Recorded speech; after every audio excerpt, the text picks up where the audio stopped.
Hello all, welcome to my YouTube channel கதை போமா. அழகே அழகு சீரியல்ல நெக்ஸ்ட் என்ன நடக்க போகுதுன்னு தெரிஞ்சுக்கணுமா? அப்போ என்னோட சேனலை சப்ஸ்கிரைப் பண்ணி இந்த வீடியோ பிடிச்சவங்க ஒரு லைக் போடுங்க. அதுக்கு முன்னாடி தங்கராஜோட ஆட்டத்துக்கு மதி சீக்கிரமா ஒரு முடிவு கட்டணும்னு யாரெல்லாம் நினைக்கிறீங்களோ அவங்க கமெண்ட்ல சொல்லுங்க.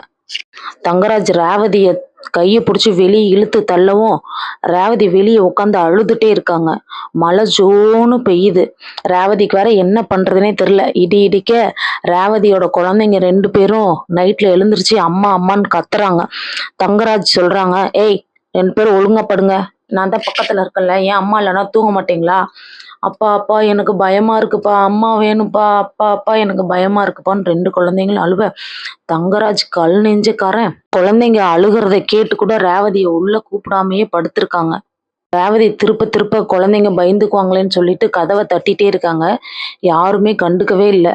தங்கராஜ் வந்துட்டு குழந்தைங்க அழுவுறத பார்த்து இவளை உள்ள கூட்டிட்டு வரலாமா வேணாமான்னு யோசிச்சுட்டே இருக்க தங்கராஜோட அம்மா தங்கராஜை கூப்பிட்டு, ரேவதி உள்ள கூட்டிட்டு வாடா, வெளியே எல்லாம் பாக்குறாங்க, மழை வேற வருது, குழந்தைங்களாம் அழுவுறாங்க தங்கராஜ், இதெல்லாம் சரிப்பட்டு வராதுடா, அவ போனது தப்பு தான், அதுக்குன்னு அவளை வெளியே இழுத்துலாம் கதவு சாத்தினது ரொம்ப தப்பு தங்கராஜ், நாளைக்கு அவளுக்கு ஏதாவது ஒன்று ஆயிடுச்சுன்னா நம்ம தான் தங்கராஜ் பதில் சொல்லணும், குழந்தைங்க வேலை அழுவுறாங்கல்ல, அதுக்காகவாது அவளை உள்ள கூட்டிட்டு வாடா போடா, நான் அம்மா சொல்றேன்ல, அம்மா சொன்னா கேட்பிய மாட்டியா?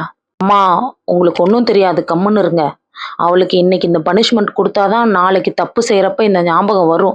அவளுக்கு என்னம்மா அவ்வளோ திமிரு? சரிடா, நீ சொல்றதெல்லாம் ரைட்டு தான், அவ போனது தப்பு தான், அதையெல்லாம் காலையில பேசிக்கலாம், ஆனா இப்ப போய் அவளை நீ உள்ள கூட்டிட்டு வாப்போ. என்னால முடியாதுமா, என்னால கூட்டிட்டு வர முடியாது. சரி, நீ கூட்டிட்டு வர வாட்டி பரவாயில்ல, நகர், நான் போய் கூட்டிட்டு வரேன். அம்மா சொல்றத கேளுங்கம்மா, நான் தான் அவ வெளியவே இருக்கட்டும்னு சொல்றேன்ல, நீ கம்முன்னு இரு தங்கராஜ், எதுவா இருந்தாலும் நம்ம காலையில பேசிக்கலாம் அப்படின்னு சொல்லிட்டு தங்கராஜ் அம்மா போய் கதவை திறக்க போறாங்க. கதவை திறக்க போனா ரேவதி அங்க காணோம். தங்கராஜு, டேய் தங்கராஜு, ரேவதி எங்கேயோ போயிட்டாடா, காணும்டா. போட்டும் விடுங்கம்மா தங்கராஜ் சொல்ல, இந்த சைடு பார்த்தா மலரும் பாக்யராஜும் மலரோட பர்த்டேவை ரொம்ப என்ஜாய் பண்ணி செலிப்ரேட் பண்ணிட்டு இருக்காங்க. பீச்சுக்கு போறது, நைட் டிரைவ் போறது, சாப்பிட்றதுன்னு சொல்லிட்டு ரொம்ப ஜாலியா ரொமான்ஸ் பண்ணிட்டு இருக்காங்க. நடு ராத்திரியில சுரேஷ் வந்து கதவை தட்ட மதி வந்து டோரை ஓபன் பண்றாங்க. உள்ள போன உடனே, ஏன் ஏன் பாப்பா இங்க படுத்திருக்கா, இன்னைக்கு புதுசா அவங்க ரூம்ல படுக்காம அப்படின்னு மலர்கிட்ட கேட்க, மலர் உண்மை சொல்லாமா வேணாமா அப்படின்னு சொல்லிட்டு யோசிச்சுட்டே நின்றுட்டு இருக்காங்க. ஏய், உன்கிட்ட தானே கேட்டுட்டு இருக்க, என்ன யோசிச்சுட்டு இருக்க? அவ இன்னைக்கு இங்க படுத்துக்கிறேன்னு சொன்னா, அதனால நான் என் கூட படுக்க வச்சுக்கிட்டேன். உங்களுக்கு ஏதாவது பிரச்சனையா? எனக்கு என்ன பிரச்சனை இருக்க போகுது, எதா இருந்தாலும் சண்டை போடுற மாதிரியே தான் பேசுவியா நீ? ஏன் படுத்துக்கிட்டான்னு தானே கேட்டேன். சரி, அண்ணி அண்ணனும் தூங்கிட்டாங்களா? அது மலரக்காக்கு தலைவலிக்குதுன்னு முன்னையே தூங்கிட்டாங்க. உங்களுக்கு என்ன வேணும் சொல்லுங்க, நான் எடுத்துறேன். வேணாம் வேணாம், நானே போய் போட்டு சாப்பிட்டுக்கிறேன். இல்லை பரவாயில்ல சொல்லுங்க, அக்கா என்னை தான் போட சொல்லிட்டு போயிருக்காங்க, நானே போடுறேன். என்னது போயிருக்காங்களா? எங்க போயிருக்காங்க? அது வந்து தூங்க போயிருக்காங்கன்னு சொன்னேன். இல்லையே, உன்னோட நடவடிக்கையே சரியில்லையே, ஏதோ பதட்டமா இருக்க மாதிரி இருக்கு. எனக்கு என்ன பதட்டம், நான் நல்லா தான் இருக்கேன் அப்படின்னு சொல்லிட்டு மதி சொல்ல, சரி எனக்கு ஒரு 3 சப்பாத்தி மட்டும் போதும், போட்டு எடுத்துட்டு வரியா?